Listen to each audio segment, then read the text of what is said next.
असां वटि चुरी sir Charles Napier लिखियो आहे तंहिं चयो त अहिड़ी टोटी ऐं बदन मां बेज़ार ऐं मुफ़्तख़ोर क़ौम मुंहिंजे तजुर्बे में ई कान आई। हुन लिखियो आहे चई सिंधी माण्हू जॾहिं पाण में हिसाब किताब में गड़बड़ कनि था त ॿ कबीला पाण में अचो चवनि त टे कबीले जो धाड़ो हणंदासीं, तंहिंमें तुंहिंजो जो कर्ज़ आहे सो उन धाड़े मां मुंहिंजो लाहिसे महिरबानी करे। सर चार्ल्स नेपियर लिखियो आहे त माण्हूअ खे ज़रूरत महिनत करण लाइ थिए थी टिनि सबबनि जे करे। कहिड़ा टे सबब? हिकिड़ो अटो, ॿियो लटो, टियों अझो। सिंधियुनि खे न अटे जी ज़रूरत, न लटे जी, न अझे जी। अटे जी ज़रूरत हीअं त ॿोॾूं अचनि थियूं, उन ॾींहं में ॿोॾूं ईंदियूं, ॿोॾूं अचनि थियूं, ॿेड़ियुनि ते चढ़ियो ॿिज छटियो अचनि, पोखियुनि बि कोन था, रुॻो उछलायो अचनि। फसल तयारु थियो त लुबारियो अचनि था।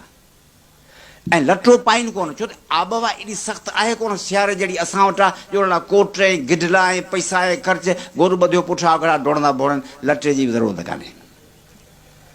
हाणे अझो खपे, चई वणनि ते विझो, रलियूं विझो, उन हेठां वेठा आहिनि, पासे में किरड़ कंडा, काठ कोन कर, न को ॿियो, न को लोह, न को गडर, न को ॿियो, किरड़ वढियो पासे में रखो, इहो छा चयो, इहो फलाणे ॻोठु फलाणो ख़ान रहंदड़ ॻोठु पंहिंजो।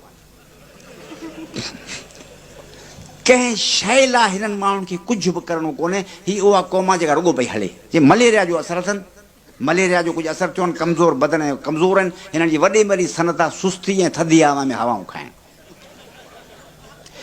दुश्मन चवे त पाण चवंदासीं असीं असुल पहलवान आहियूं, दौदो, दरिया ख़ान, राजा ॾाहिर विड़ियो, फलाणा दास्तान, होशू विड़ियो, एतिरा लेखा हुननि सां पंहिंजा पाण में वेठा आहियूं त पंहिंजी ख़ानदानी। इहा आहे टोटी में टोटी क़ौम। अलाह साईं रिकॉर्ड मुंहिंजो ठाही आहे त पाण आहियूं ज़िंदा निशान ते वेठा आहियूं। बानो कोन, मेंबरनि कुझु कोन कयो, वज़ीर कोन कयो, बेनज़ीर थी करे, बसि तूं छा वेठो करी? बेनज़ीर त कोन कयो, तूं छा थो करी?